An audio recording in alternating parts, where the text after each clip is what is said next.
muerte y no bajaron sus banderas. Así que realmente un honor estar acá.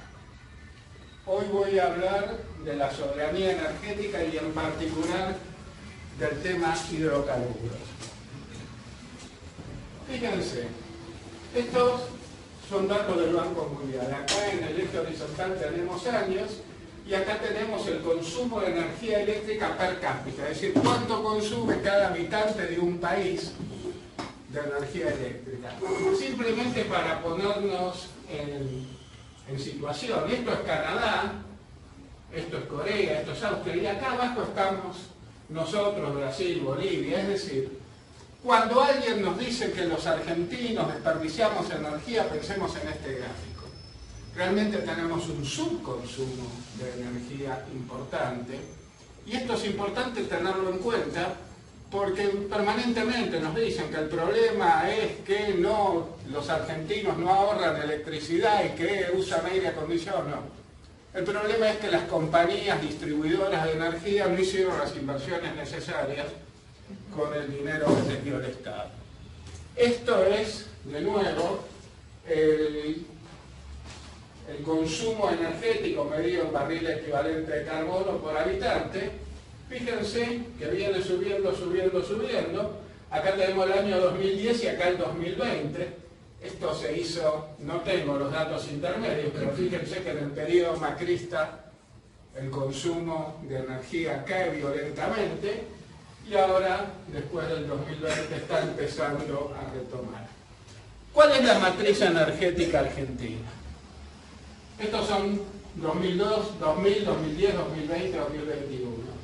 Fíjense que hay cosas que se mantienen. El gas natural, acá es el 52%, 54, 54, 54, petróleo 31, 33, es decir, tenemos una matriz energética más o menos constante, donde el gas tiene una importante participación, y eso es bueno. ¿Por qué es bueno que el gas tenga una importante participación respecto al petróleo, por ejemplo? Bueno, primero porque tenemos muchísimo gas, pero segundo, el gas es considerado internacionalmente una energía de transición. Es decir, el gas tiene menos problemas de producción de gases de efecto invernadero que el petróleo. Por eso, por ejemplo, en una ciudad como Buenos Aires, en el AMBA hay 18.000 bondis. Es decir, pensar que esos 18.000 bondis se van a transformar en bondis eléctricos. Primero que no hay inversión que dé, pero segundo, imagínense que con el sistema recalentado de distribución eléctrica que tenemos en Buenos Aires, de repente se ponen 9.000 colectivos a recargar sus baterías. Claramente eso no da. Entonces el plan es transformar esos colectivos que hoy usan combustible líquido, transformarlos a gas, y acá tenemos algunos datos, es decir, kilogramos de dióxido de carbono por energía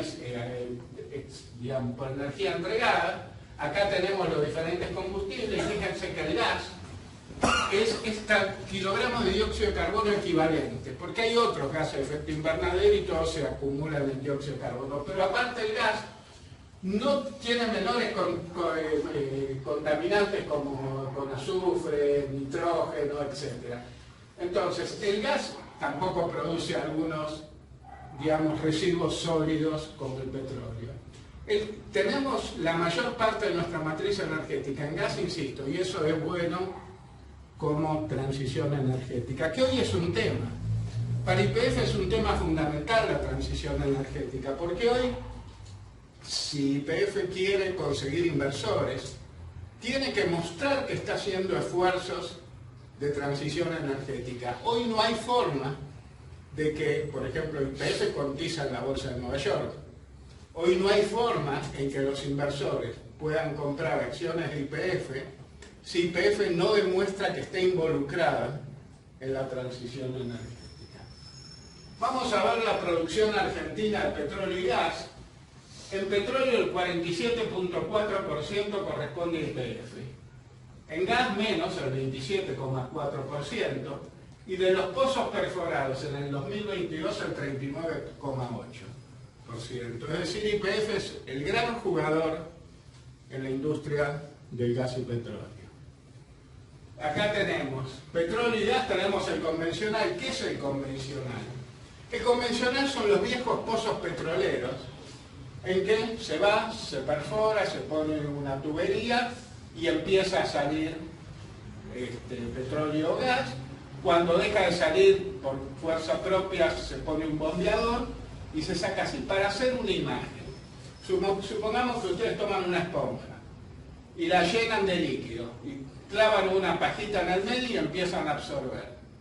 La esponja tiene poros interconectados, el líquido que quieren sacar va viajando por los poros y ustedes lo pueden sacar fácilmente. En cambio, bueno, otro convencional es el offshore. Nosotros desde YPF ahora estamos trabajando en el offshore con un montón de mentiras que estuvieron diseminando en el mundo las empresas ecologistas con base en Estados Unidos, que en realidad no es ecologismo. El real problema ecológico argentino son los chicos que comen de la basura. Ese es el problema ecológico. Y para salir de ese problema ecológico, lo que tenemos que hacer es producir petróleo, producir gas, producir divisas. Entonces, hubo todo un entramado que nosotros, Roberto Salvarezza, científicos del CITA, etcétera, fuimos dando charlas y conferencias. A mí me tocó debatir con una chica en el programa de Cintia García el tema de la ballena franca y que la sísmica petrolera se iba a quedar sorda la ballena franca. En realidad no es así, porque primero que están monitoreadas por los satélites las ballenas. Segundo, que antes de comenzar la sísmica, en la zona donde va a haber sísmica, se hacen ruidos que no afectan a las ballenas, pero que las espantan, para que las ballenas no estén ahí. Y cuando terminamos con las ballenas, la chica esta me preguntó, y bueno, las ballenas ponele que se salvan, y los moluscos, bueno, ahí no supe qué contestar, qué sé yo qué pasa con los moluscos. Pero, entonces, el offshore, ese tema de los chicos empetrolados, es una mentira imposible. ¿Por qué? Nosotros hicimos modelos junto con gente del CONICET. ¿Qué pasa si en el pozo y en los pozos del CAL 100, que es la locación petrolera donde va a estar explorando YPF junto con Equinor, qué pasa si hay un derrame? Bueno, dependiendo de la época del año, porque obviamente entran los vientos, entran las mareas, las corrientes, etc. Dependiendo de la época del año, el petróleo se va a ir para el norte o para el sur hacia Malvinas, pero no va a ir nunca hacia la costa argentina. Ese tema de los chicos empetrolados nunca ocurrió ni va a ocurrir, es simplemente fake news. El no convencional es otra historia. El no convencional es si ustedes, en lugar de tener esa esponja llena de líquido y que la absorben con una pastita, tienen una roca que no es porosa, es decir, no hay poros por las que el petróleo o el gas puedan viajar. Ese es el no convencional. ¿Y cómo se hace para sacar el petróleo no convencional que está en una roca no porosa? Se la fractura. Esa es la famosa fractura hidráulica, en que se ponen tuberías con agua baja mucha presión que rompe la roca, y después esa agua tiene granos de arena en suspensión para que, una vez que deje de presionar, la fisura no se cierre y queda abierta, separado por los granitos de arena, y esos granos de arena permiten que haya un camino por el que producir petróleo y gas. Eso se llama el shale, es decir, la roca madre, se dice en castellano, es el shale, que es la roca no porosa que hay en Vaca Muerta. Y tenemos Vaca Muerta, que está en explotación, es el segundo productor de gas del mundo, o la segunda reserva de gas del mundo, y la cuarta de petróleo. Pero cuando se nos acabe Vaca Muerta, tenemos Palermo Aike, que está en exploración en Santa Cruz, todavía no está siendo explotado, y que es tan rico como Vaca Muerta. Y cuando se termine el petróleo en Vaca Muerta y en Palermo Aike, están Los Molles, que está abajo, es una formación geológica que está abajo de Vaca Muerta. Eso con el offshore da una potencialidad de petróleo que hay que apurarse a sacar, porque claramente el mundo va hacia la extinción del uso de petróleo y gas. Es decir, hay una ventana que será hasta el 2050, hasta el 2060, pero hay una ventana en que después el petróleo y el gas no van a poder ser utilizados, o al menos así se entiende hoy.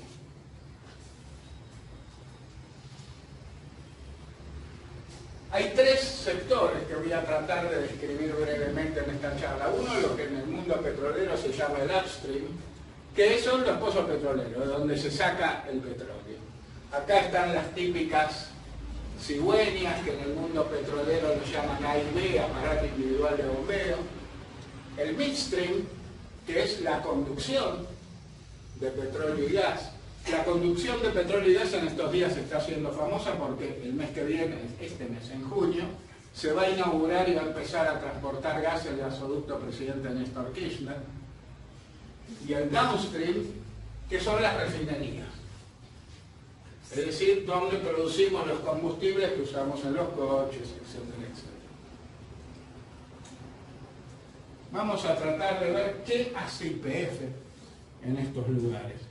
Empecemos por que YPF es la compañía más grande, industrial, la compañía industrial más grande de la Argentina.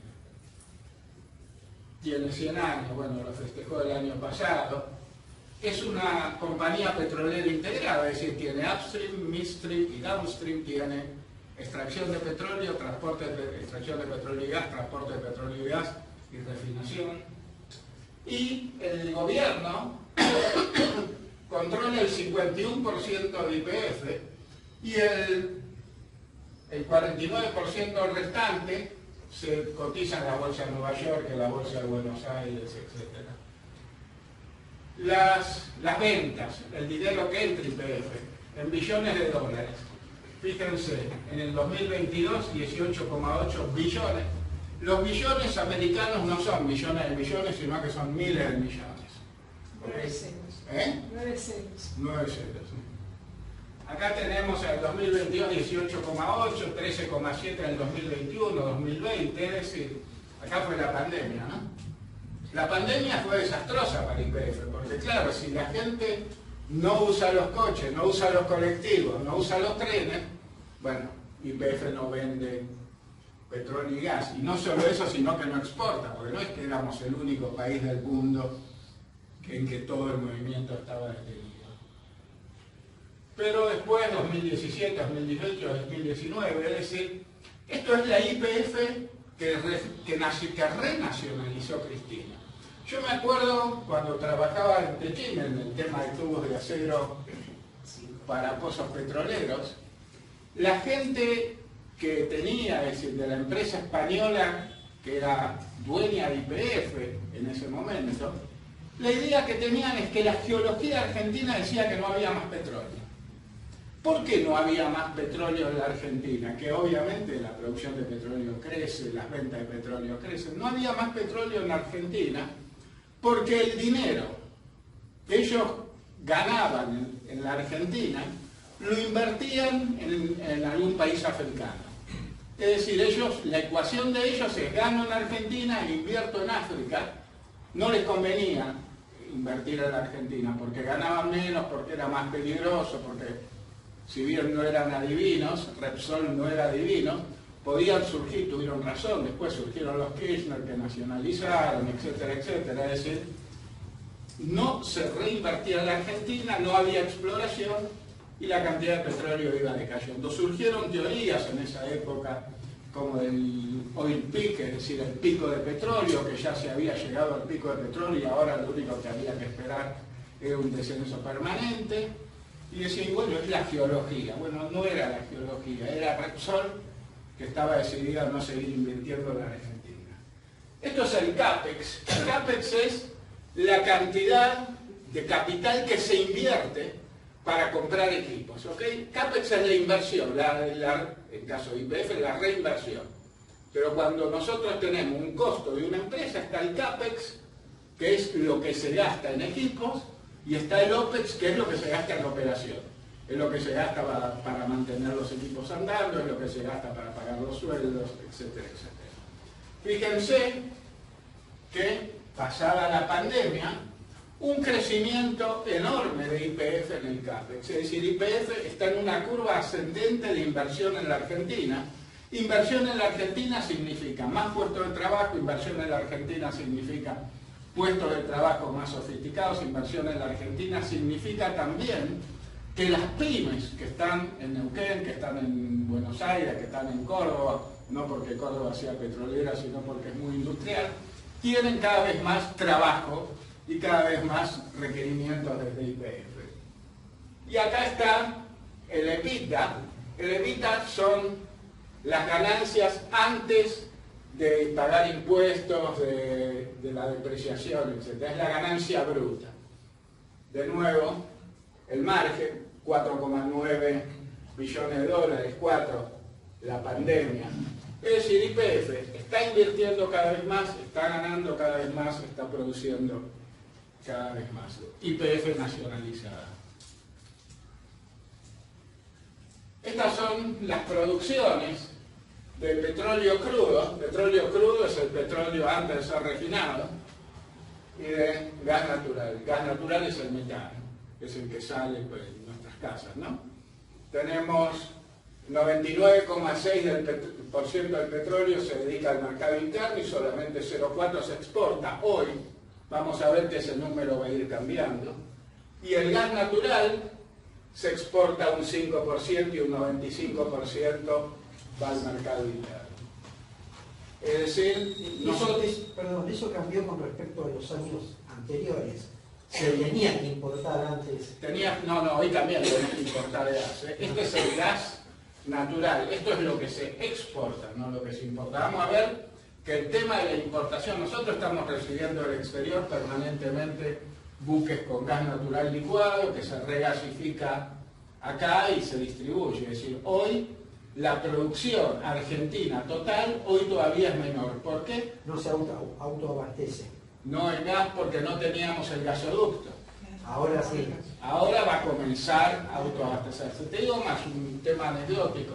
Uno de los temas que se nos planteó en YPF Tecnología, en ITEC, hace 2 o 3 años, es que cuando... A ver, ¿cómo es un pozo petrolero? Hay un tubo de este diámetro más o menos, que va 2.000, 3.000 metros hacia abajo y después va en horizontal 3.500 metros, pongamos. Después adentro hay un tubo más chiquito por el que normalmente se produce casing y tubing. Ahora bien, ¿qué pasa? Si yo, cuando hago el pozo y empiezo a producir, el gas está con toda su presión. Es decir, porque hay una formación donde el gas abajo de los 3.500 metros de profundidad está presurizado por la carga que recibe, por las presiones geológicas, etc. El gas está a altísima presión. A medida que voy sacando gas va descendiendo la presión. Entonces, en el primer momento de ese gas, lo que me conviene es producir a máxima intensidad. Entonces me convendría no producir por el tubo chiquito, sino producir por el casing, el tubo grande. Hay un problema. Si yo desgasto el tubo chiquito, lo saco y pongo otro. Si yo desgasto el tubo grande, pierdo el pozo. Entonces uno de los estudios que comenzamos a hacer es, ¿cómo podemos hacer para poder producir durante, pongámosle, el primer año y medio por el casing, sin correr el riesgo de perder el pozo? Y formamos un grupo junto con un instituto del CONICET, el CIMEC de la ciudad de Santa Fe, de la Universidad Nacional del Litoral y CONICET, un instituto de biodependencia, y nosotros, donde hicimos todo un estudio, pero todavía no se llegó a aplicar en muchos pozos porque hay una limitación hoy para sacar gas o hasta el mes que viene, y ese gas no puede salir de Vaca Muerta. No había capacidad de gasoductos para sacar el gas de Vaca Muerta. El gasoducto presidente Néstor Kirchner, con otro nombre probablemente, estuvo en estudio desde hace mucho, pero el gobierno de Macri no lo hizo. Nosotros, cuando comenzó este gobierno, tuvimos la pandemia y ahora se hizo realmente un ritmo muy, muy fuerte. Con todos los problemas que es hacer un gasoducto acá en la Argentina. Fíjense, ¿cómo hacemos el gasoducto? Son tubos de 36 pulgadas de diámetro, tubos enormes. Esos tubos se hacen soldándolos. Y para eso hay que usar una chapa ancha, que se llama en el mercado chapa naval. Bueno, Argentina no produce chapa naval. El grupo que hizo los tubos, en Valentina Alsina, acá cerca, que es Techín,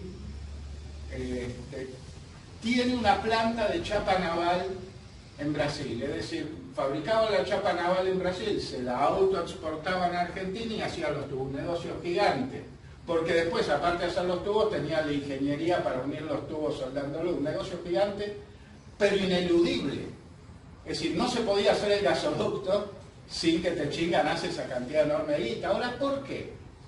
Yo cuando era un ingeniero recién recibido, aunque no lo crean, yo me recibí hace millones de años, entonces, cuando era un ingeniero recién recibido, Somisa, en San Nicolás, que después, digamos, fue Siderar del grupo Techín, antes de que Menem la privatice, tenía un plan Somisa 4M, que era la producción de 4 millones de toneladas por año. Y había comprado un laminador de chapa naval, una colada continua para chapa ancha, bla, bla, bla.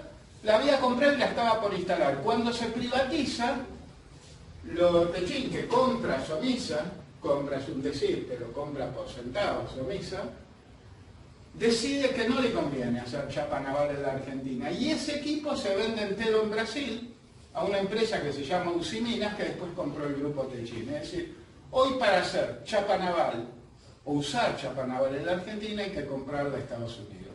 ¿Quiénes usan chapa naval aparte de estos gasoductos? Bueno, no, Brasil, perdona, hay que comprarla en Brasil. Ahora bien, ¿quién usa chapa naval aparte de los que hacen gasoductos? Y bueno, las empresas, los astilleros, por eso se llama chapa naval. Hoy Argentina no tiene chapa naval.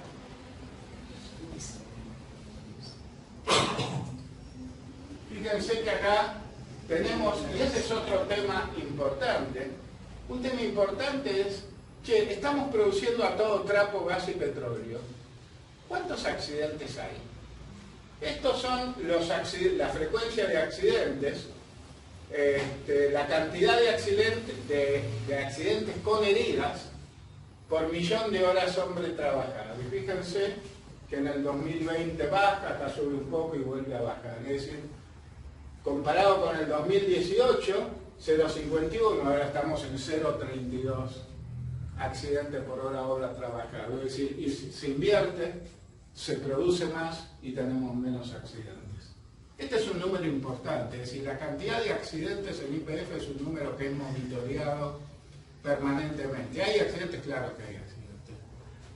Moviendo los gigantescos equipos que hay en Vaca Muerta, los gigantescos equipos que hay digamos, en el convencional, en el petróleo convencional, en las refinerías, hay accidentes. Pero la cantidad de accidentes es muy controlada. ¿Por qué que sube allí después del 2020? Acá. Sí. 2020 Acá baja el 2020. Acá es baja cantidad de accidentes porque no se trabajaba. Después sube por ese motivo. Claro, acá es muy bajo porque si yo hago poco, tengo pocos accidentes. Otro tema es el tema GHG, es gases de efecto invernadero, greenhouse gases. El otro tema es cuánto estamos produciendo. Es fundamental, es decir, el problema de la transición energética. Nosotros en YPF Tecnología estamos trabajando en la transición energética en 3 aspectos. Uno es bajar las emisiones digamos, en las empresas que sacan petróleo, las destilerías, etc. Otro tema que vamos a ver después es lo que se llama CCUS, Carbon Capture, Utilization and Storage, es decir, capturar el dióxido de carbono y hacer algo con el dióxido de carbono. Lo más simple, es decir, no es para nada simple, pero lo primero que uno podría hacer es decir, lo meto en una formación geológica abajo de tierra. Un tema importante, estamos trabajando, tenemos grupos de investigación trabajando en eso. La otra es decir, si aparte de meterlo abajo de tierra lo uso para algo útil, después lo vamos a ver. Es decir, capturar el dióxido de carbono es caro, es muy caro. En los países del hemisferio norte, Canadá, Estados Unidos, hoy una empresa que larga al aire dióxido de carbono tiene que pagar unos $50 por tonelada de dióxido de carbono que larga al aire.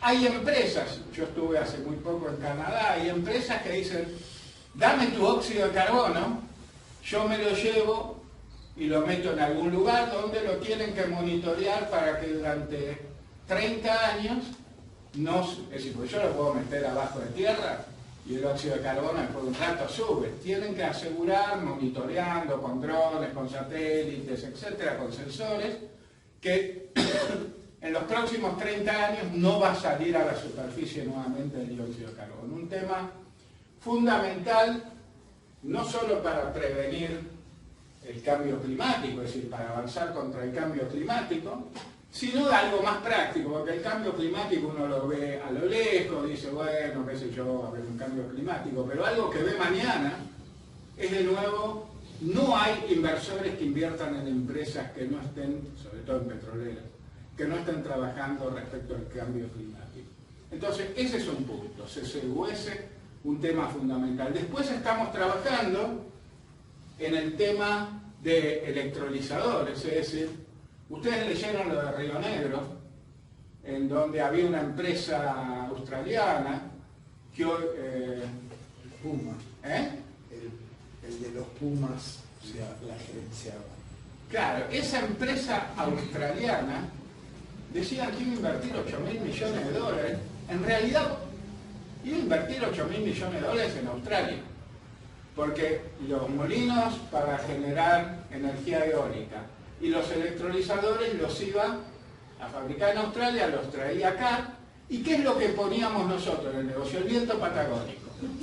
Es decir, que de la misma forma que hoy exportamos soja, íbamos a exportar viento patagónico. Un negocio pésimo. Argentina necesita hacer los generadores eólicos, hacer los electrolizadores. Obviamente va a hacer falta inversión, Nosotros estamos trabajando también en el tema de desarrollar el primer electrolizador alcalino, que es un tipo de electrolizador acá en la Argentina, y lo estamos trabajando con un grupo de institutos del CONICET, que son nuestros socios en este emprendimiento, y subsidios del Ministerio de Ciencia y Tecnología. También otra forma, porque ¿qué pasa con la energía alternativa? La eólica. La eólica produzco mientras hay viento. Cuando no hay viento no produzco. Es decir, que lo que yo necesito es, mientras estoy produciendo, almacenar energía para usarla cuando no hay viento. El caso más obvio es la energía solar. Con las pantallas, digamos, que transforman energía solar en electricidad, de noche no produzco eso. Entonces tengo que almacenar de día para usarla de noche. Una de las formas de almacenar son las baterías de litio.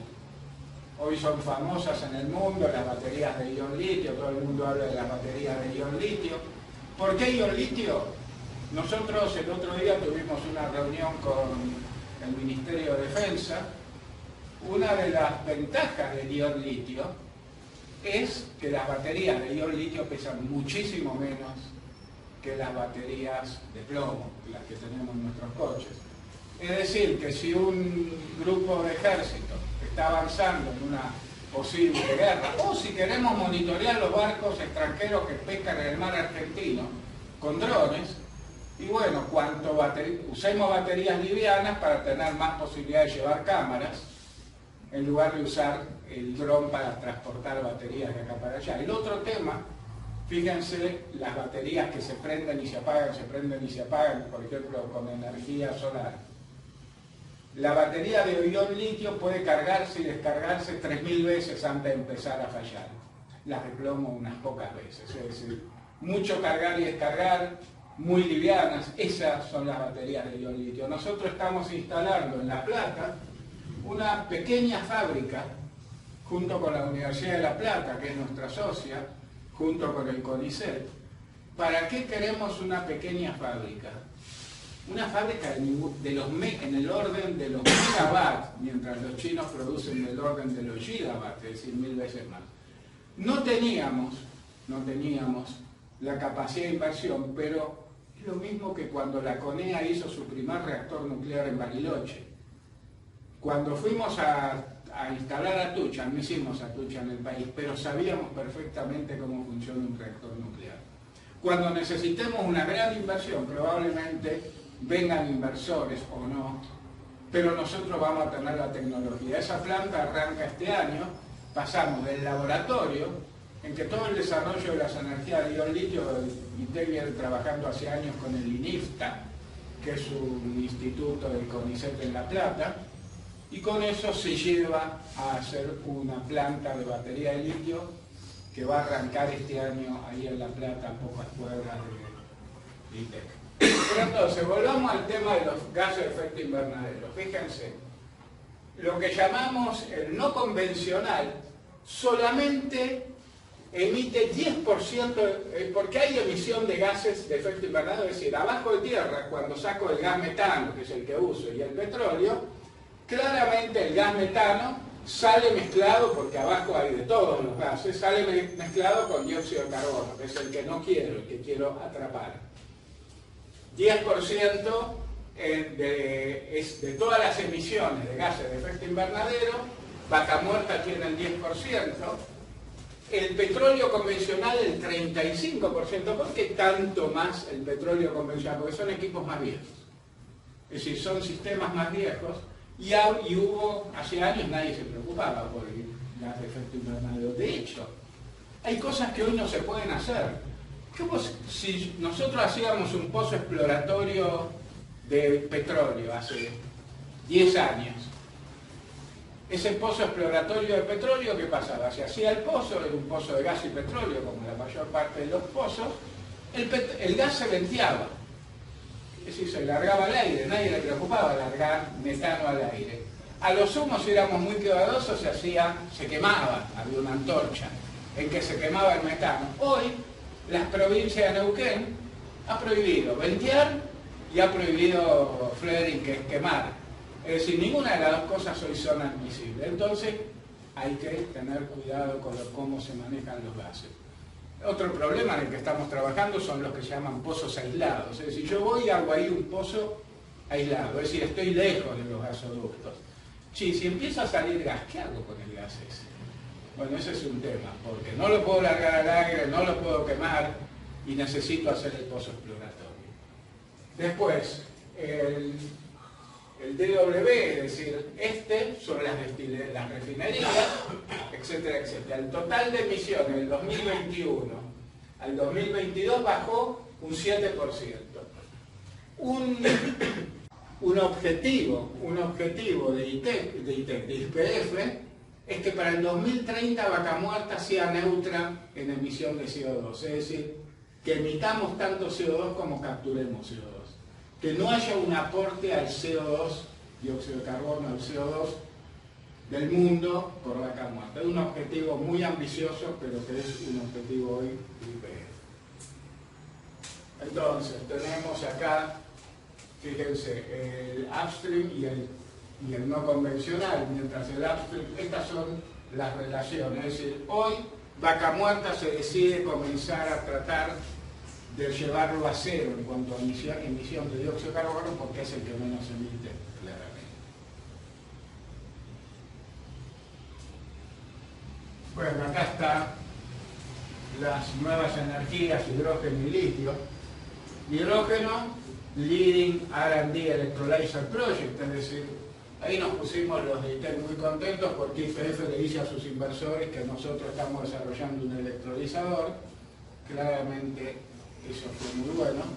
Y después, litio. ¿Qué hacemos con el litio? Ese es un problema enorme. Fíjense, hoy las empresas que hacen minería de litio en la Argentina, la Livent y otras, no tienen ninguna obligación de vender internamente a la Argentina el litio. Es decir, todo lo exportan. Livent Argentina se lo importa a Livent Estados Unidos. Ese tema de la venta interempresa es más conocida que la ruda. Es decir, empezó con la United Fruit en Costa Rica en que la United Fruit de Costa Rica le vendía a la United Fruit de Estados Unidos las bananas, y las bananas que costaban en Estados Unidos, qué sé yo, $10, se las vendía a $1.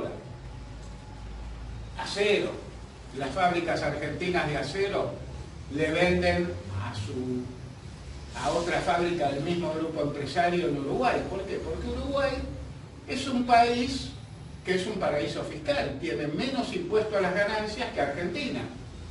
Entonces, si yo gano 100 pesos, declaro que en Argentina gané 1 y los otros 99 los gano en Uruguay. Es decir, un tubo de acero sin costura que se produce en Campana, se lo vendo a Uruguay a un precio bajo, y Uruguay lo exporta a un precio altísimo, y toda la ganancia queda en Uruguay.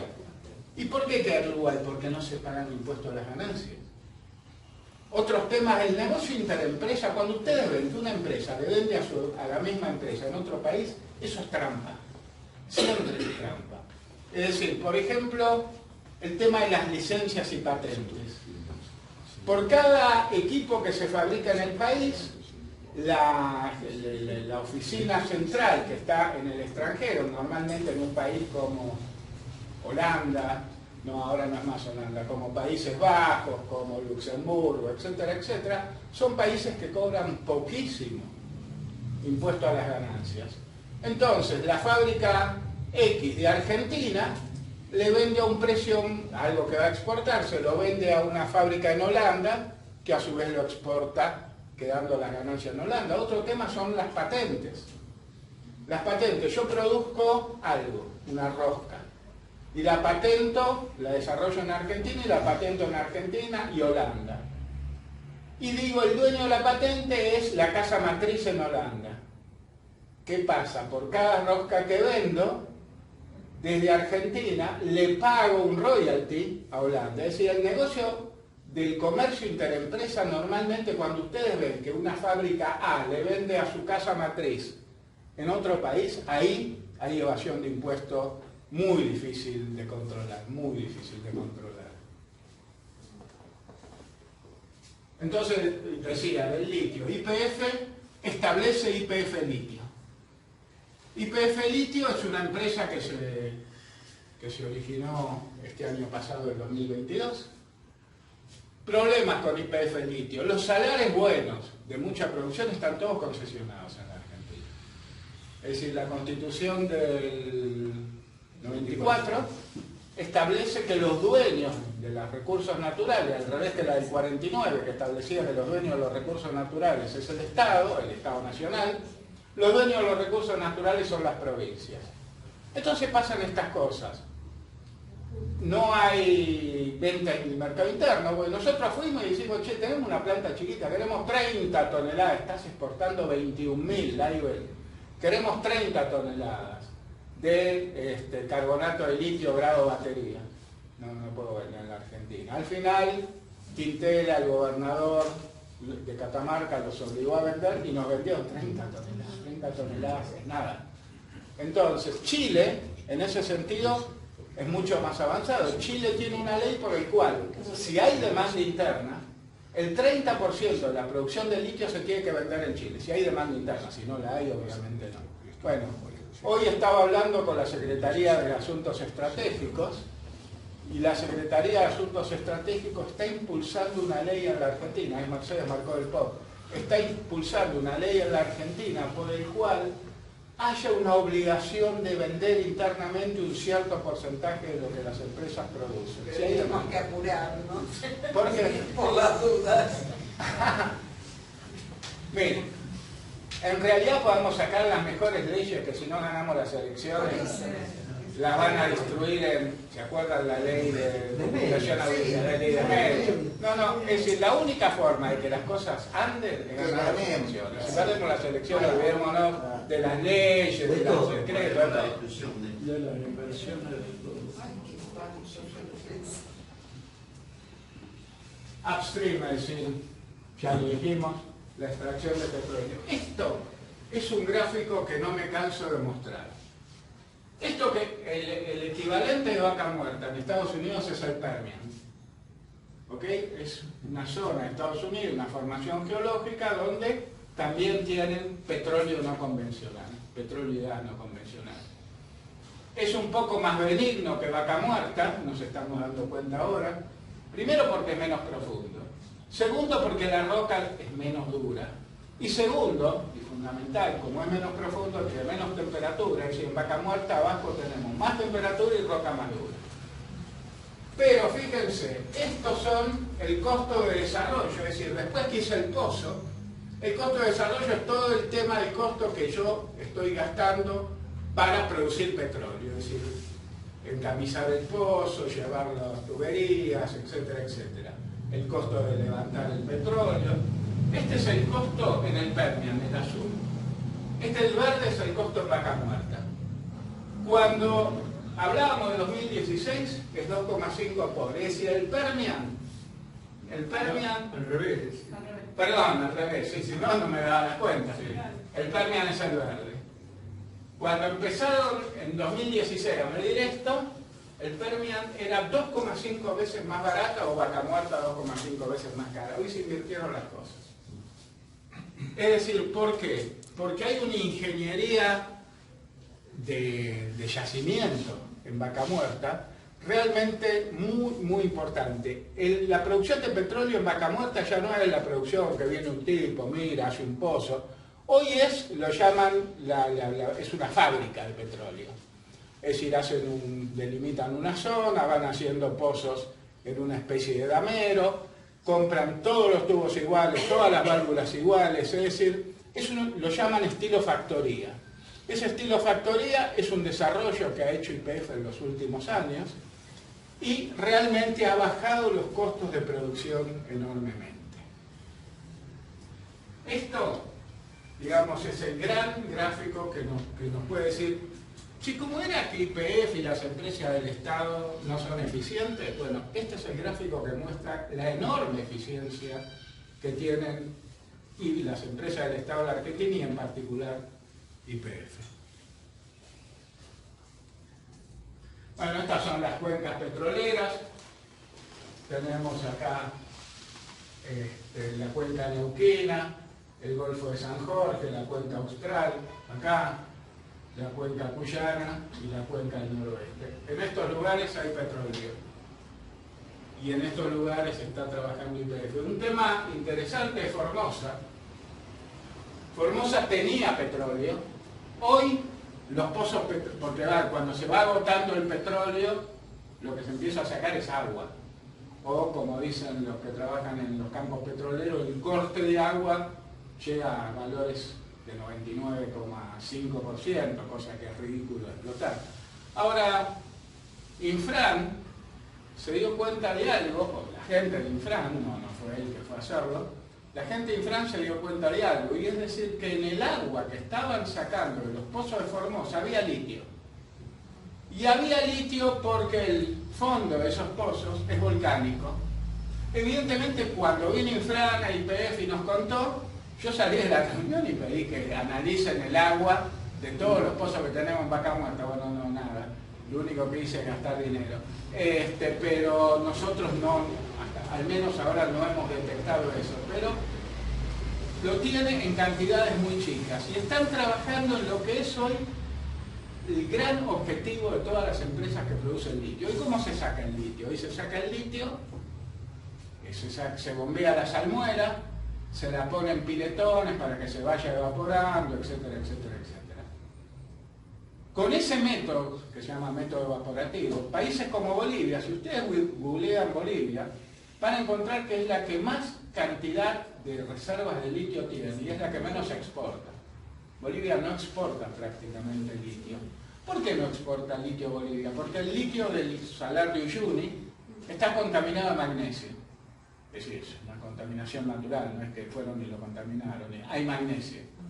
Entonces, ese magnesio no se puede separar con los métodos evaporativos. Problema.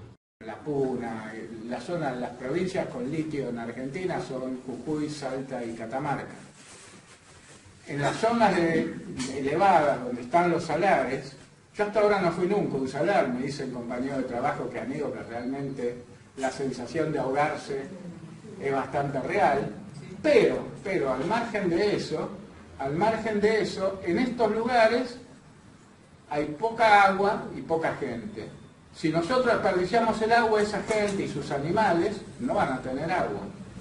Entonces, hay todo un tema de estudiar.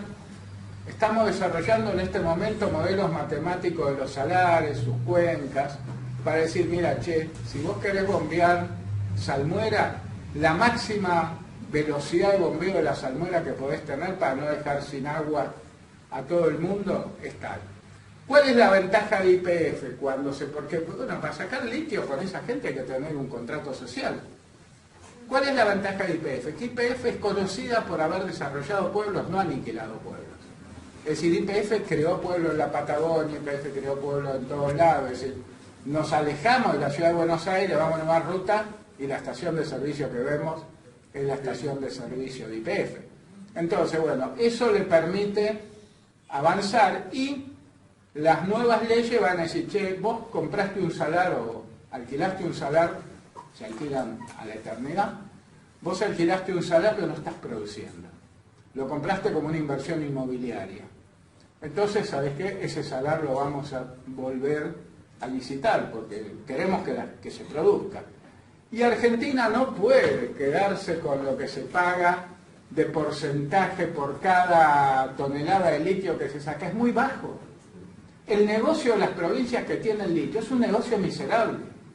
Yo me preguntaba cuál era el negocio de Río Negro con instalar las plantas generadoras de hidrógeno en que nada era argentino salvo el viento.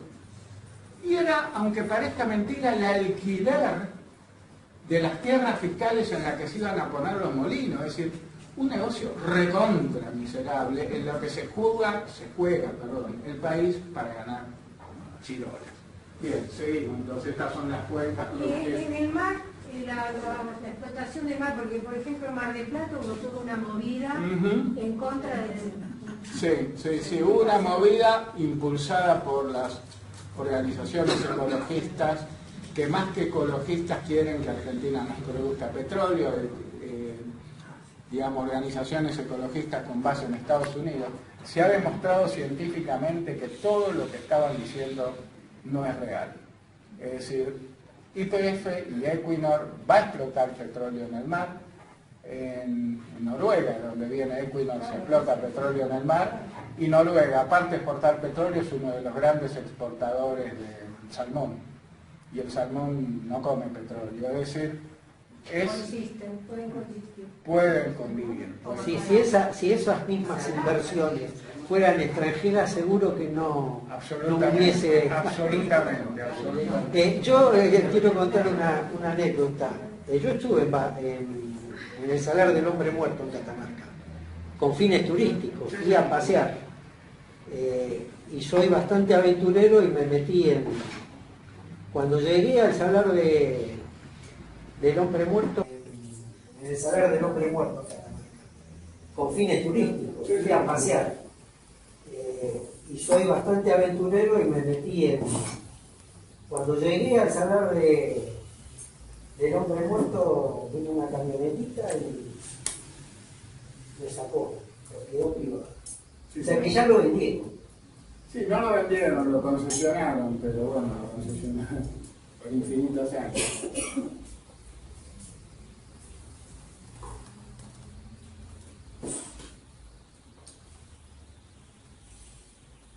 Acá tenemos la producción total de gas y de petróleo. NGL es gas natural licuado. En Argentina produce muy poco gas natural licuado. Natural gas natural, y lo azul es petróleo crudo. Fíjense, la producción verde es la de gas. Y acá tenemos una discriminación de los costos. Lifting cost es el costo de sacar el petróleo. Lifting cost para el convencional y para el no convencional. Fíjense cómo es el más barato el no convencional, es decir, vaca muerta. Es mucho más económico. Si yo tengo 10 mangos para invertir, prefiero invertirlo en vaca muerta. ¿Por qué? Porque las explotaciones convencionales en Argentina están lo que se llama depletadas, es decir, con muy baja presión ya después de años de explotación, Y hay que usar recuperación terciaria, es decir, hay que usar polímeros o gas para empujar el petróleo para que salga. Tenemos acá la cantidad de pozos horizontales, horizontales en el no convencional. Tenemos la cantidad de pozos perforados y completados. Completados es cuando les ponen las tuberías. Y tenemos la producción del shale, es decir, claramente hoy tenemos en azul el shale oil, es decir, el petróleo no convencional, y en verde el gas no convencional. Fíjense que la producción, como ya habíamos visto en otros temas, tanto de petróleo no convencional como de gas no convencional, está en permanente crecimiento. YPF alcanzó los 165.000 barriles. El barril es una medida, digamos, de la cantidad de petróleo, 165.000 barriles diarios. Y decimos que en el pozo Soil 373H se convirtió en el primer pozo de Vaca Muerta en superar el 1.000.000 de barriles de producción de petróleo. Junto con otros 1.000 pozos que opera YPF en la zona, se alcanzan los 165.000 barriles diarios, lo que lo convierte a YPF en la principal productora del país. Es decir, los pozos de YPF, no porque YPF tenga zonas que otros no pueden acceder, pero sino por la ingeniería y la tecnología que puesta en esa zona. ¿El petróleo sí nos autoabastecemos? El petróleo depende. Por ejemplo, por nuestras refinerías, nosotros tendríamos la cantidad de petróleo crudo para producir la cantidad de gasoil que hace falta, pero nuestra refinería tiene poca capacidad de producir gasoil. Entonces, habremos todo leído que hubo épocas de escasez de gasoil, es decir, en la época de levantar las cosechas, las máquinas agrícolas andan con gasoil y tuvimos escasez de gasoil. Hubo que importar gasoil y exportarlo a otros refinados. Vamos a las destilerías. Bueno, estas son las refinerías y destilerías que hay. La de Ensenada, que es la que está ahí en La Plata, la tenemos, bueno, no en La Plata, en Ensenada. El intendente de Ensenada se ofende mucho cuando la llaman destilería de La Plata. Es la destilería de Ensenada. Nosotros en ITEC estamos en la triple frontera porque en la esquina nuestra se juntan La Plata, Ensenada y Berisso. Tenemos Profertil, un tema importante, que está en Bahía Blanca. Va a ir un gasoducto desde Vaca Muerta a Bahía Blanca. ¿Por qué? Profertil, ¿qué produce? Profertil produce amoníaco, produce urea. Es decir, sin embargo, si nosotros logramos hacer amoníaco verde, después vamos a charlar un poco del amoníaco verde, es decir, amoníaco que se produce o capturando sin producir gases de efecto invernadero, dióxido de carbono, ese amoníaco vale más en el mundo. Pero por otro lado, y lo vamos a ver en 2 segundos, va a estar instalado en Bahía Blanca una planta que está edificando YPF junto con Petronas, que es la compañía malaya de gas y de petróleo, para producir GNL y no solo autoabastecernos de gas, sino exportar GNL.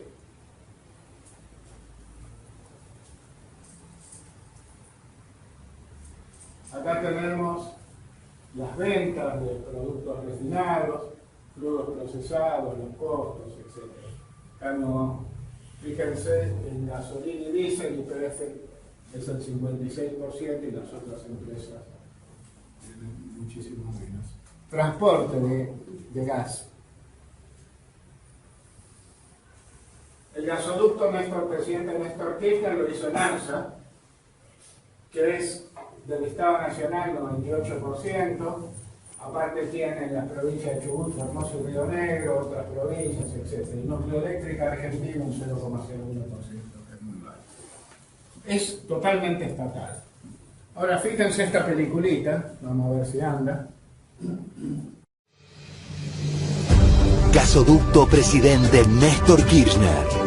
Una obra que contribuirá a mejorar la calidad de vida de todas y todos los argentinos. nos permitirá producir más gas en Vaca Muerta y transportarlo hacia los centros de consumo y hogares. Posibilitará ahorrar más de 2.200 millones de dólares al año entre sustitución de importaciones y subsidios. Y podremos exportar gas al mundo para generar divisas que ayuden al desarrollo económico. Es una obra de alta complejidad, planificada y desarrollada por Energía Argentina. En su primera etapa, el gasoducto conectará la localidad de Tratayén, provincia de Neuquén, con Saliqueló, en la provincia de Buenos Aires. Se unirán 56.700 tubos de acero a través de 583 kilómetros por 4 provincias, atravesando 85 cruces especiales entre ríos, rutas, líneas eléctricas y de ferrocarriles. Con el esfuerzo de 10.000 trabajadores y trabajadoras, vamos a construir esta obra fundamental para la Argentina. Más energía para la gente, las industrias y el transporte. Gasoducto Presidente Néstor Kirchner. El camino hacia la soberanía energética.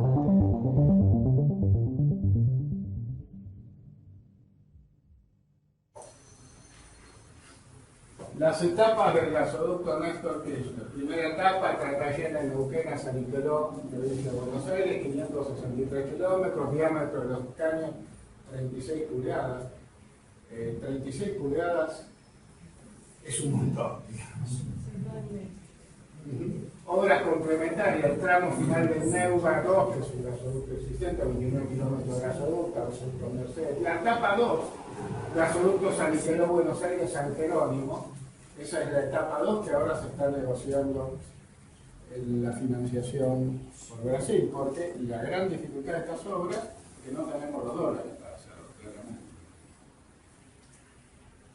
Tenemos inicialmente la capacidad de transporte del gasoducto serán 11 millones de metros cúbicos, pero con la puesta en actividad de las plantas compresoras se duplicará en pocas semanas. Es decir, se inaugura ahora a fin de junio, en pocas semanas, julio, agosto, va a estar transportando el doble, logrando un importante impacto en materia de abastecimiento energético. Es decir, hoy uno de los grandes puntos de pérdida de dólares del país es la necesidad de importar gas natural licuado, porque si no, no tendríamos gases en los hogares, no tendríamos gases en las industrias, etc. Bueno, el gasoducto Néstor Kirchner esto lo va a solucionar, y no es que es algo en un futuro, no, es algo que empieza en este año.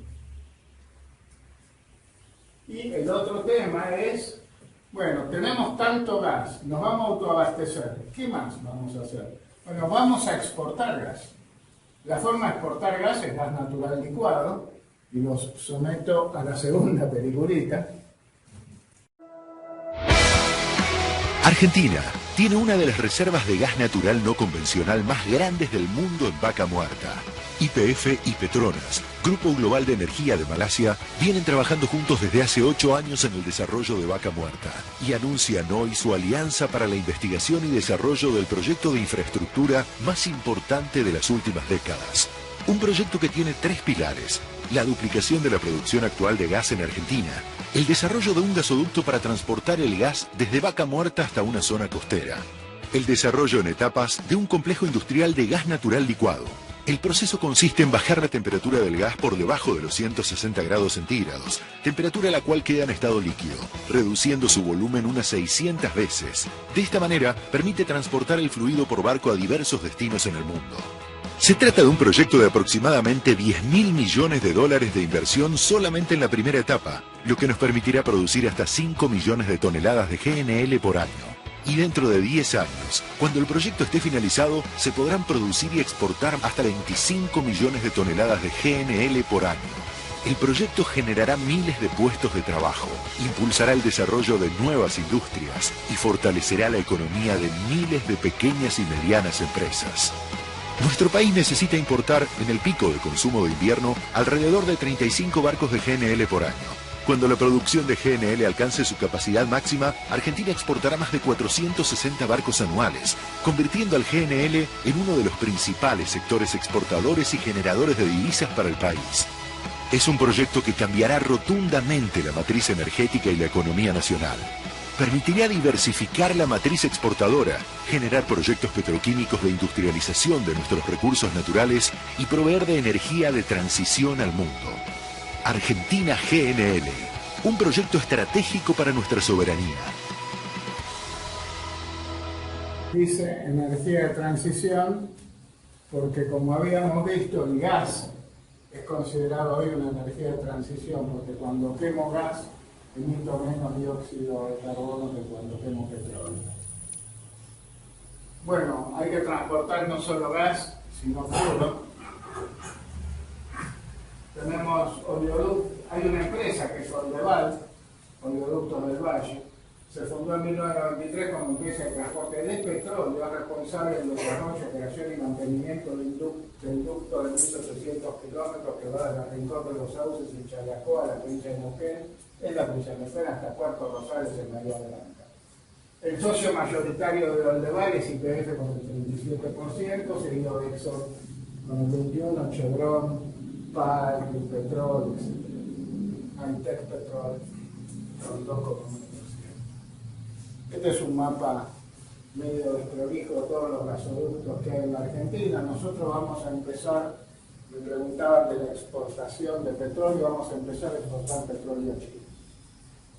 Vamos a empezar a exportar gas a Bolivia, porque los yacimientos en Bolivia están muy depletados. Yacimientos petrolíferos fiscales de Bolivia descubrió gas y petróleo no convencionales en el norte de Bolivia. Vamos a trabajar con ellos para darles apoyo tecnológico, y los brasileños también descubrieron gas y petróleo no convencionales en Brasil, y también tenemos convenios de participación con ellos. Bueno, ahora para todo esto hace falta I+D. Investigación y desarrollo, y me voy a rural porque ya llevo una hora. Esto es ITEC. YPF Tecnología, que está en Berizo. Rápidamente, bueno, fue fundado, ustedes conocen a la mujer que está en el medio, después de la nacionalización de YPF, Cristina fundó YPF Tecnología. Algunas de las personas que están acá hoy siguen trabajando en ITEC, y en el 2015, 2016, no me acuerdo, se inauguró el edificio. Nosotros, la gente usa la palabra innovación tecnológica pensando en que tenemos que descubrir algo que no existe. No, innovación tecnológica, y sobre todo en un país que sustituye importaciones, es sustitución inteligente de importaciones. ¿Qué es la sustitución inteligente de importaciones? La vieja sustitución de importaciones es: hay una máquina china, la copio, la fabrico un poco peor y bastante más cara. Esa es la vieja sustitución de importaciones. La nueva, la que llamamos inteligente, es decir, a ver, importábamos una máquina china, pero si le hacemos cambios, usando la experiencia de 100 años en la industria petrolera de YPF, cambios para que sea más eficiente, para que cueste menos operarla, para que tenga menos accidentes, a eso llamamos sustitución inteligente de importación, y obviamente apoyo tecnológico a YPF en aquellos problemas que surgen todos los días. Nosotros, el grupo de investigación, el centro de investigación, el grupo, durante la época de Macri estaba el centro de investigación y estaba YPF. Nosotros ahora nos estamos reuniendo, yo hoy falté, pero bueno, nos estamos reuniendo una vez por semana con la gente que produce en el no convencional, y una vez cada 15 días con la gente que produce en el convencional. Es decir, con toda la gimnasia que sacamos de la pandemia de hacer reuniones virtuales, nos estamos reuniendo todas las semanas con el no convencional y cada 15 días con el convencional. Es, como decía Rita al comenzar, YPF es dueño del 51% de ITEC y el CONICET de 49%. El CONICET tiene otras empresas muy pequeñas en el norte, como la Andes, etc., pero esta es una empresa muy grande en que el CONICET tiene 49%. En el edificio ese, que es un anillo, hay 13.000 metros cuadrados, 1.000 equipos, 47 laboratorios, plantas piloto, inversiones de equipamiento. Hay, cuando Moró estuvo de visita, lo definió como Disneylandia de los científicos, pero hay 25 millones de dólares en equipamiento y seguimos invirtiendo en CAPEX 2 o 3 millones de dólares por año. ¿Dónde está ubicado En Berisso. Estás al 900, ahí los números son medio relativos, de la Avenida del Petróleo.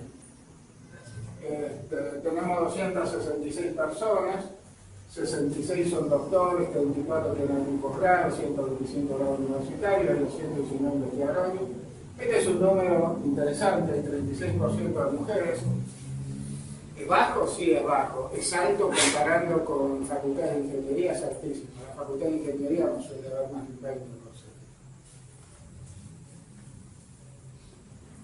Bueno, tenemos 24 investigadores de CONICET, pero como trabajamos con otros centros de CONICET, en total, fuera de nuestro edificio hay 133 investigadores de CONICET trabajando en temas nuestros. Voy rápido acá porque esto es... Trabajamos con universidades, con pequeñas y medianas empresas, es decir, todo lo que desarrollo interno lo fabrica, y no tenemos una fábrica, salvo cosas muy especiales. Entonces, hay pymes que fabrican los desarrollos casi técnicos, cambiamos con empresas tecnológicas, tenemos muchísimo trabajo con INVAP, hacemos desarrollos conjuntos con INVAP, y estamos organizados con el tipo de organización que Mariana Mazzucato describe, que fue el tipo de organización que se usó en el proyecto Apolo 11. Básicamente es una organización por misiones. Es decir, la gente está distribuida según las misiones. Una misión es combustible, desarrollo y testeo de nuevos combustibles. Químicos innovadores. Cuando yo dije que se metía agua para hacer la fractura, en realidad es bastante más complejo que agua. Es agua con un polímero en disolución para darle la viscosidad necesaria para que arrastre arena, para que baje la fricción contra la tubería para tener que usar bombas de menor potencia, etcétera, etcétera. Tenemos nanoemulsionantes, hemos establecido la única planta de grafeno que hay no solo en la Argentina, sino al sur del río Bravo, es decir, desde México para abajo. Tenemos una plantita de grafeno para hacer un nanoemulsionante para separar petróleo de agua. Tenemos un grupo de agricultura porque YPF tiene como clientes a los chacareros. Le compran gasoil y le pagan con granos que YPF exporta. Entonces tratamos de desarrollar algunos productos que a los chacareros, a la gente del agro le vienen bien y que no castigan el medio ambiente, es decir, biofertilizantes, etc. Es decir, nuestro plan de desarrollo es ir hacia productos compatibles con el medio ambiente.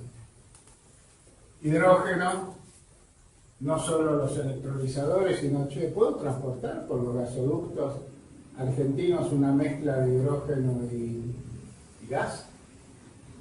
El hidrógeno tiene la pésima costumbre de fragilizar el acero. ¿Cuánto hidrógeno me banco? Litio, ya lo hablamos. Tecnología de caracterización.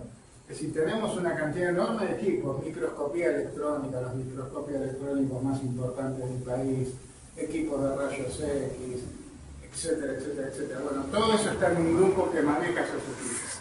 Lo ponemos a disposición del Sistema Científico Nacional también, pero las manitos afuera, es decir, cuando vienen de otros lugares a usar nuestros equipos, los usan nuestros operadores, incluso los que no son operadores dentro del mismo ITEC, si quieren usar los equipos, obviamente están, para eso están, pero lo usan los operadores entrenados. Ingeniería de upstream, es decir, toda la ingeniería en la extracción de petróleo, ingeniería de midstream, transporte, ambiente, cómo las empresas petroleras, quieran o no, contaminan. ¿Cómo hacemos para combatir la contaminación, para reforestar los lugares donde había pozos petroleros, etcétera, etcétera? La geóloga, notablemente es una geóloga, que dirige el grupo de ambiente, estuvo trabajando, si ustedes fueron alguna vez al Senado y vieron la destilería del Senado, está rodeado de canales de agua. Esos canales de agua, en la época en que contaminar no era un pecado mortal, YPF vertía hidrocarburos. Bueno, es una porquería, eran una porquería esos canales llenos de hidrocarburos. ¿Qué hacemos con esos canales? Las poblaciones ribereñas decían, bueno, eso es veneno. Entonces, ¿qué hacemos con esos canales? La geóloga a cargo del grupo de ambiente que trabajó en eso logró comenzar primero con un método muy innovativo para detectar la presencia de hidrocarburos y ver cómo varía en el tiempo. Y después su gran logro fue impedir que empiecen a tratar de dragar los canales y a remover los hidrocarburos. Es decir, y estamos viendo que los hidrocarburos van decayendo, se levantaron los juicios contra YPF, etcétera, etcétera. Ella, en este momento, es la culpable de que YPF tenga un ahorro de 400 millones de dólares, pero para mí la prueba final va a ser cuando ella vaya con un botecito a uno de los canales y se tire a nadar. Ella por ahora no me da mucha voz. Tenemos tecnología de subsuelo, toda la tecnología de la fractura hidráulica. Rick y yo en su momento desde una consultora trabajamos con un programa de modelado de fractura hidráulica y también CCUS, Carbon Capture Utilization Story, y otra vez en combustible. Y tenemos gerencias transversales, comercialización, planificación y apoyo a la gestión, soporte a I+D, productos tecnológicos, servicios tecnológicos, etc.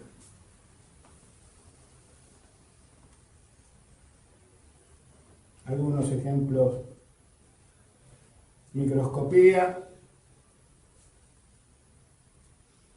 Bueno, me salté uno. Esto es microscopía electrónica. ¿Qué hacemos con microscopía electrónica?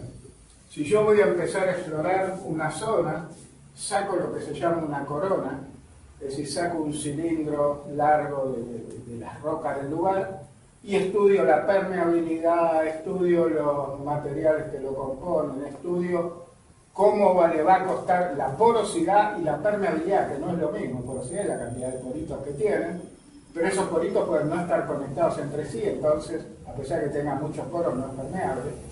Las rocas de Gata Muerta tienen pocos poros y no son permeables. Entonces, pero algo de permeabilidad tienen. Bueno, estudiar la permeabilidad, etcétera, etcétera. Hemos desarrollado, bueno, digo hemos, no es que lo desarrollé yo, la gente que está ahí lo desarrolló programas de inteligencia artificial que nos permiten detectar las zonas que tenemos que testear para que testemos menos y somos altamente competitivos con cualquier empresa extranjera que quiera, digamos, analizar una corona. Y como sacar las coronas es muy caro, está el tema de cuando la broca va haciendo el pozo, van sacando piedritas, que es la roca destrozada por la broca que va a la superficie cuando empujamos con barros, lo que se llaman barros de perforación. Ahora, esas rocas, esas roquitas chiquitas que se llaman en el léxico cuttings, es decir, cortaduras, que en Vaca Muerta se llaman cuttings, es decir, esos cuttings están por todos lados. Entonces nosotros primero estamos pasando de analizar coronas a analizar porosidad, etcétera, etcétera, en los cuttings. Hemos comprado un microidentador el año pasado para hacer muchos de los ensayos que hacemos sobre pedazos grandes de roca, sobre pedacitos chiquitos de los cuttings.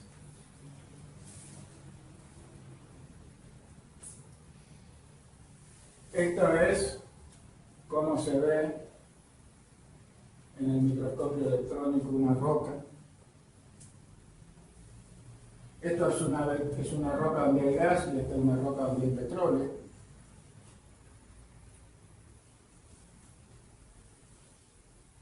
Bueno, ahora se mueven, pero... Nosotros tenemos como asesor permanente de nuestro grupo de microscopía electrónica a un investigador superior del Balseiro, que se jubiló y lo contratamos nosotros. Tiene muchísimos méritos. Uno de los méritos que tiene es haber sido el director de la tesis de la actual presidenta de la CONEA, Adriana Serkis.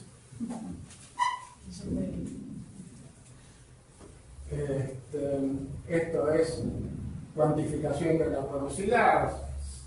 Se trabaja con la imagen de forma que lo que queda en azul es la porosidad. Tenemos caracterización de crudo y derivados, tenemos todo el equipamiento, cromatografía gaseosa, cromatografía líquida, para caracterizar qué componentes hay en los crudos. No todos los petróleos son iguales. El petróleo de Vaca Muerta tiene un pequeño problema, y es que se depositan residuos cerosos, parafinas, como la de las velas. Y pasa lo mismo que nos pasa cuando vamos al médico y nos hace un ecodoppler y ve que una arteria se está cerrando porque hay depósitos en la arteria. Bueno, acá pasa lo mismo. Sacamos el petróleo de Vaca Muerta, va por los oleoductos, y se deposita parafinas que van cerrando el paso.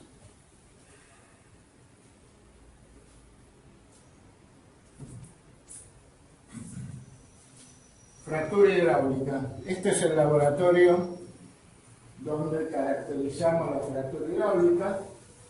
Este laboratorio es un grupo grande, 35 o 36 personas. Cuando nosotros de nuestra pyme éramos proveedores de ellos, yo me peleaba una vez o dos veces por día con la persona que lo dirige. Ahora es mi principal aliado dentro de ITEM, las cosas cambian. Estas son máquinas que se compraron según especificaciones de esta gente para, digamos, encontrar las propiedades mecánicas de la roca. Tienen una característica fundamental. Yo no sé si se ve esta foto. Bueno, estoy cambiando la web de ITEC porque tenía fotos hermosas, pero eran fotos artísticas. Yo ahora quiero que haya fotos que indican lo que hacemos con un caption, es decir, con una nota abajo, es decir, no tanta estética y más decir lo que hacemos. Nosotros no queremos un concurso de fotos. Entonces, si ustedes van a nuestra web, fotos explicativas como esta no van a encontrar, pero si van dentro de 2 meses sí la van a encontrar.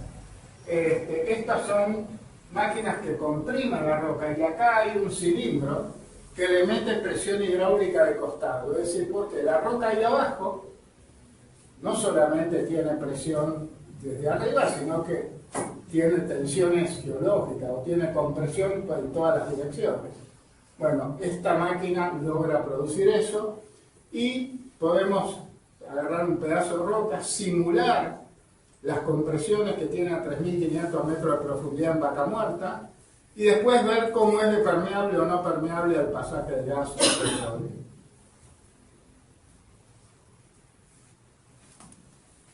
Acá hay otra foto de esta máquina. Este es el cilindro que cuando baja sobre lo que estamos ensayando mete una presión hidráulica lateral. Estos son modelos matemáticos para modelar el problema de la fractura. Nanodesemulsionantes.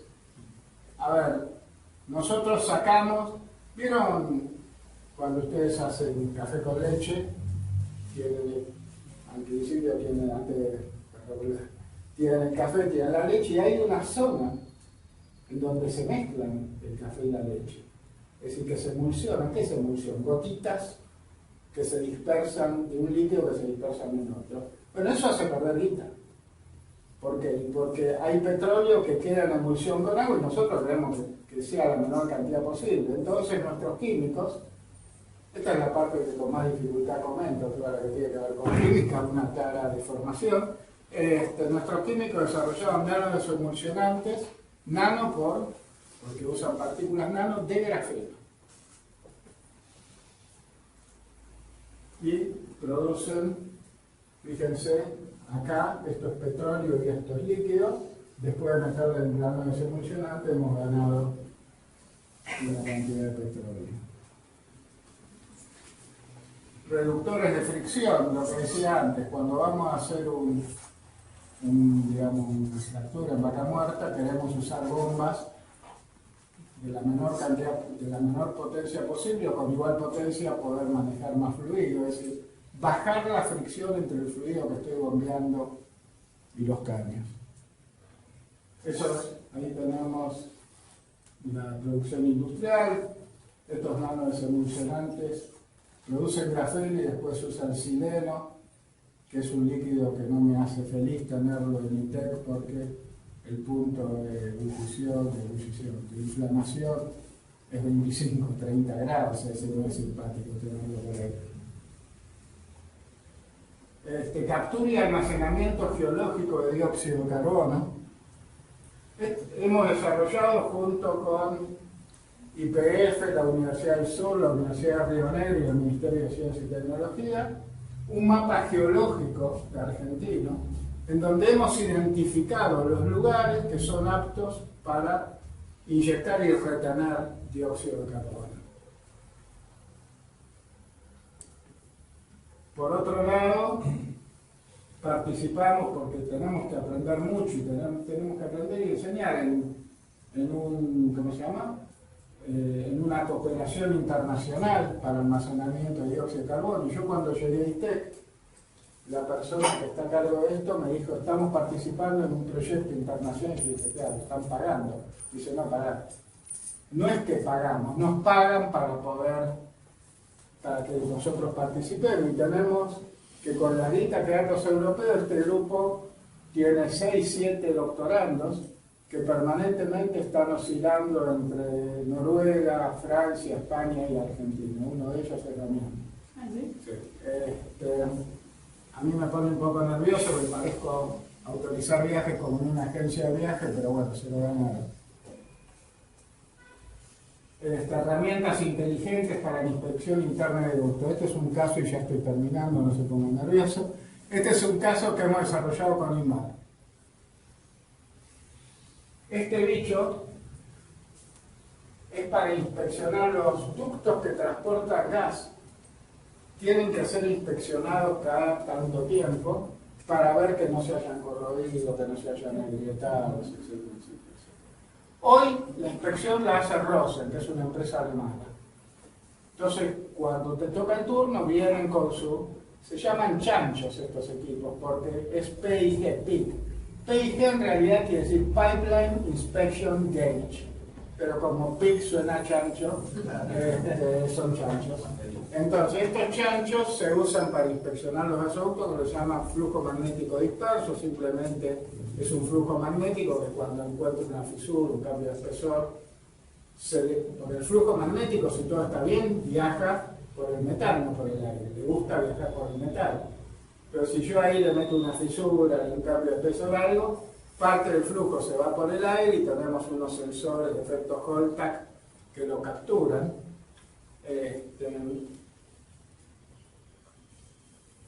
Y todo andaba bien.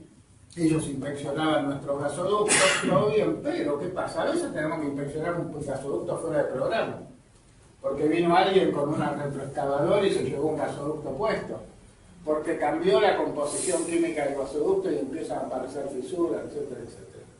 Y este fue el primer programa que desarrollamos con esta historia de sustitución inteligente de importaciones, que nos costó un Perú. Para hablar en fino, es decir, nos costó un Perú porque la respuesta de YPF hace, no tanto, hace 2 años, era, che, nosotros no somos productores de equipos, nosotros producimos gas y petróleo. Hasta que empezamos a ver, Argentina gasta $15 millones por año en estos equipos. No es algo para matarse en el presupuesto nacional, pero es algo, ayuda. Pero por otro lado, el tema de la disponibilidad. Y cuando fui a hablar con TGN y TGS, ellos se entusiasmaron y nos dijeron, el tema de la disponibilidad es un tema que a nosotros nos interesa. Bueno, YPF tomó el liderazgo y nosotros ahora estamos produciendo con un consorcio que formamos, INVAR, ITEC y de nuevo el CIMEC de la Universidad Nacional del Sur, de la Universidad Nacional del Litoral, y CONICET obviamente. ¿Por qué el CIMEC que hace modelos matemáticos? Y porque yo voy a encontrar, cuando pasa el PIC, voy a encontrar señales electromagnéticas.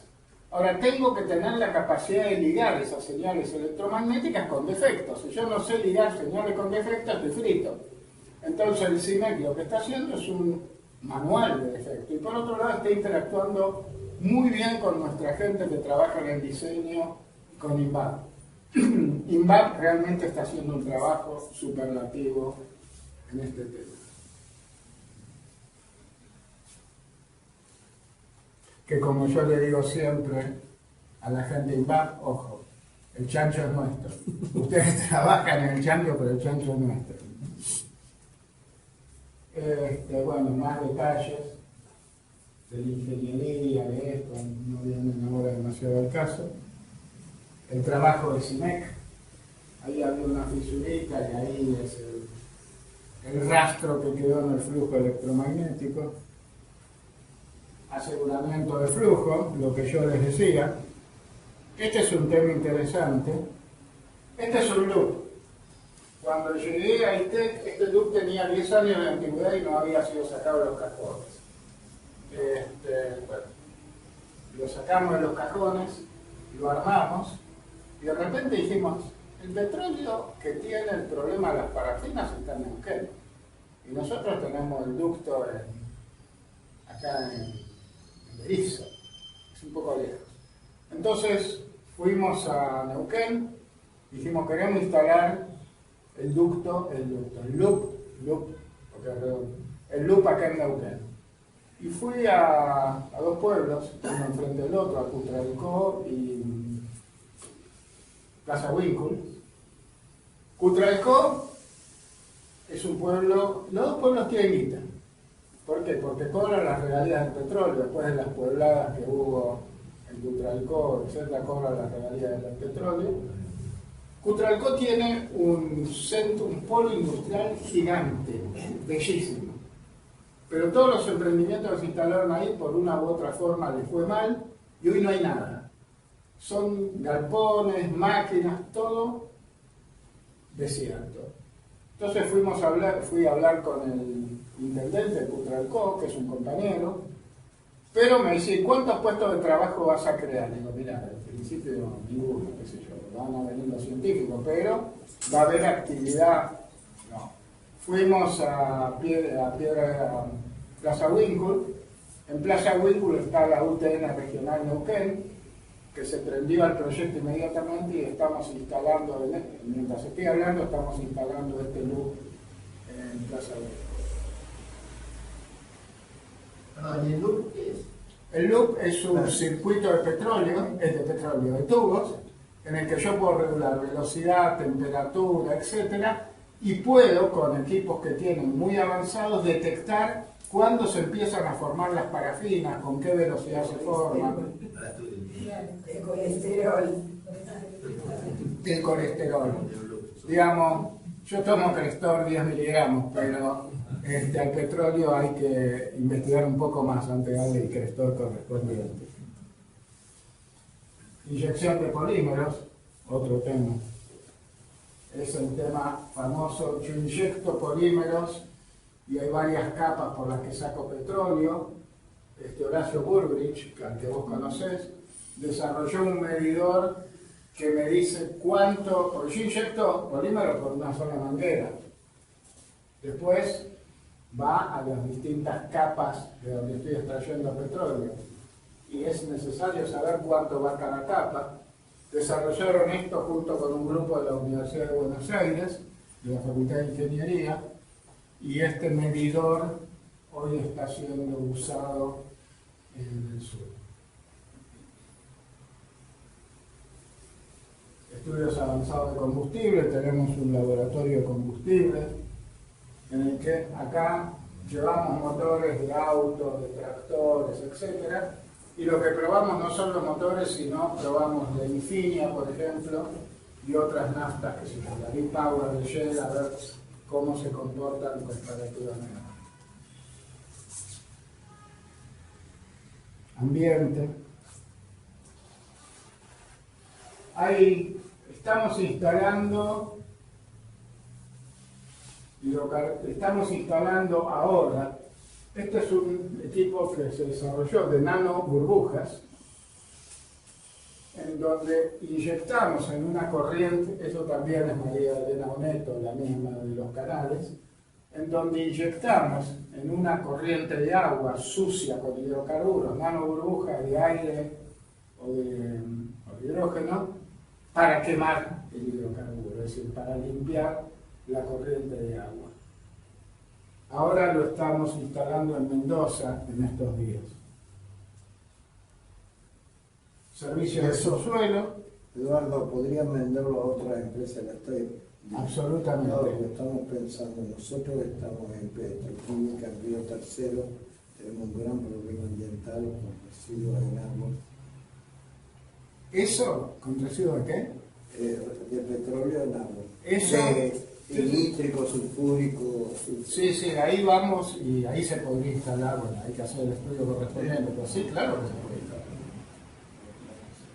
Eso, charlémoslo. Se hace el negocio, no va a hacer.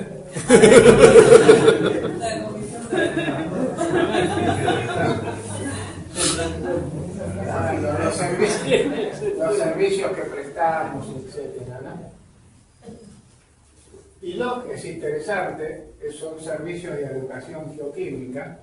De nuevo, si yo estoy explotando un pozo y tengo fracturas en diferentes niveles, y yo quiero saber de qué fractura, de qué nivel me está llegando el petróleo que extraigo, porque ese es el nivel principal, entonces se caracteriza geoquímicamente cada nivel, incluso se caracteriza por los fósiles que hay fósiles prehistóricos que hay ahí, fósiles marinos prehistóricos.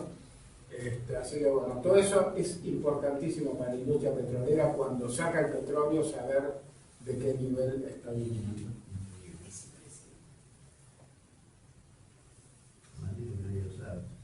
ICOR es el estudio de las coronas que ya comenté. Flujo de trabajo de ICOR, ya lo comenté.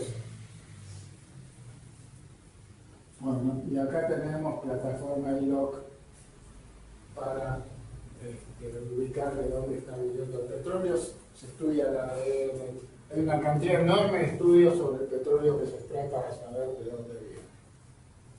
Bueno, y ya muy excedido en tiempo.